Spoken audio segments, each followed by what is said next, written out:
Hi, my name is Sydney Smith. I teach fifth grade here at Eva Turner. I'm here to talk to you guys about the summer learning kits we'll be sending home with our fifth graders this summer.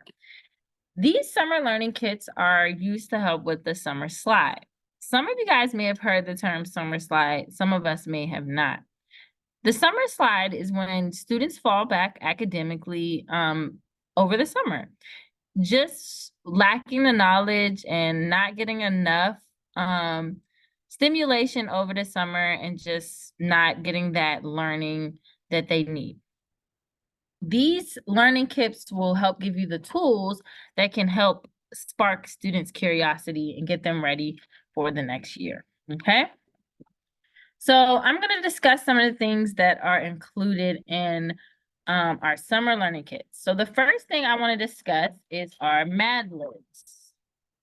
Some of you guys may have seen Mad Libs before, but they kind of look like this, and they have stories inside that the students can finish up by adding in, you can see, words and parts of speech.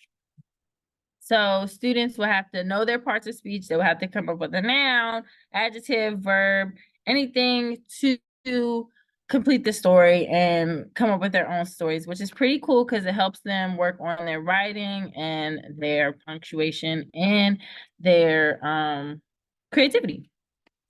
Next, we have riddles, which riddles can be really great because they can help spark critical thinking. Okay, so that's just thinking beyond the text, thinking beyond what you're thinking beyond what's right in front of you. Okay, and both of these things can help with again, critical thinking, language skills, and parts of speech. And then everyone loves riddles. They're fun. The kids will enjoy them, and these are for the whole family. Okay, and this also gives us a chance to turn off those devices because a lot of times we're always on computers. As you can see, we're on a computer right now, but just to try these games even in the car or to share over dinner, nothing is too silly for these Mad Libs. Okay, so you guys can come up with some great things as a family. Next, we have Add Some Money. Add some money. Add some money. So this game teaches understanding for using several math skills together, okay? Building longer and longer equations and how math is used in computers, engineering, and science, and more, okay? So Add Some Money is a fun way to build math problems using the random sets of numbers on each cards. And some tips that you guys can use are to invite younger players to join by asking them to only use 2 or 3 numbers on the card, okay? So think about that. And these could be a great thing to do as a whole family, not just with your student alone, okay? Next, we have, before I get here, I'm going to talk a little bit about these conversation cards. So these are some conversation cards that can get you started, and they're both not only just in English, they're in Spanish too. But you can use these cards to tell stories, draw pictures, and have meaningful conversations, or even use them as writing prompts. If your student or your child is struggling with writing, you guys can use these to help them practice that writing and share their creativity. So for example, they have a question here. It says, besides your family, who is the most influential person in your life? And that's such a rich question because it gives them a chance to think about that and think, even if they don't know, you as a parent can help them get there, or as a guardian can help them get there and answer the questions. The questions are pretty straightforward, but they're also pretty rich and deep for them. All right. Next, we have a chapter book, a good old-fashioned chapter book. Okay, yes, I love chapter books because when they come into fifth grade, by fifth grade, they are expected to be able to read chapter books. Even though some people or some students may be intimidated by these chapter books, it's so important to have them. And even if they do have a hard time with reading, it can help if you read it to them, okay? Because they need to hear that modeling and to hear how you're supposed to read a book, okay? All right. Next, we have our Brain Quest deck, okay? Smart cards, okay? These are amazing because you can use these to have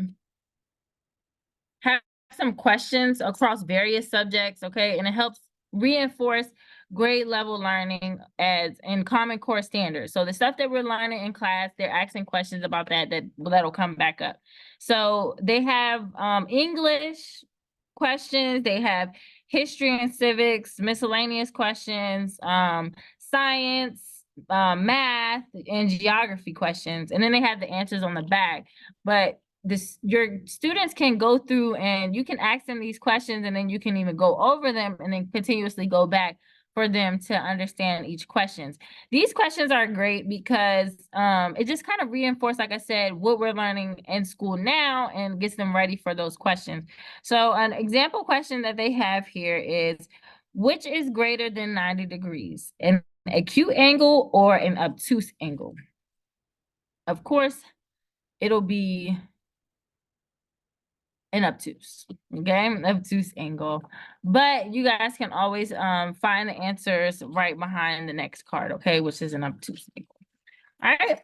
Next, we have another game here, which is the Fantastic Card Game Classics, okay? So this is solitaire games, different games that you can use to play with your kids using cards. And this is a great way because a set of cards it can be pretty inexpensive. And we also provided you guys with the cards, but this just shows you different ways that you can use card games to help with learning, okay? And it gives you the instructions for each. Card games are a great way to help with counting, multiplication, and even just number sense in general. So this is a great addition to your box. And then finally, I wanted to talk about this summer Brain Quest workbook. These workbooks are so awesome. Okay. They're kid friendly, and it helps them get ready for middle school and for 5th grade. You get a chance to go through science, social studies, English, and math. And even if you guys are on your family vacation and hey, 5 minutes in your workbook, it reinforces those skills that they might have lacked or just need to practice. Okay. And that just leads me to how we can prepare our students for 5th grade and for middle school. Okay, so by the time we get to 5th grade, practice is what's going to build confidence and skills at this age. Okay, students are building on what they learned from other grade levels. Not only are they the oldest in the school, they now are using what they learned from those younger years to help them learn. So, for example, by 5th grade, students are no longer learning how to read, but they're reading to learn.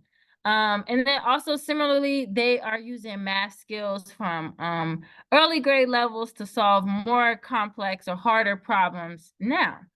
So my advice to you guys as a 5th grade teacher is to just make sure that you are continuously practicing those multiplication and division facts, and then also continuously encouraging your students to read and write at home.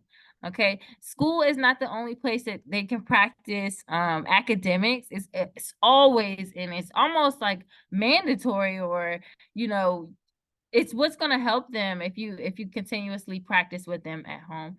So I hope you enjoyed this video, and I really hope that it was helpful for you to navigate these learning kits because they're going to be a great addition to your child's summer. Thank you.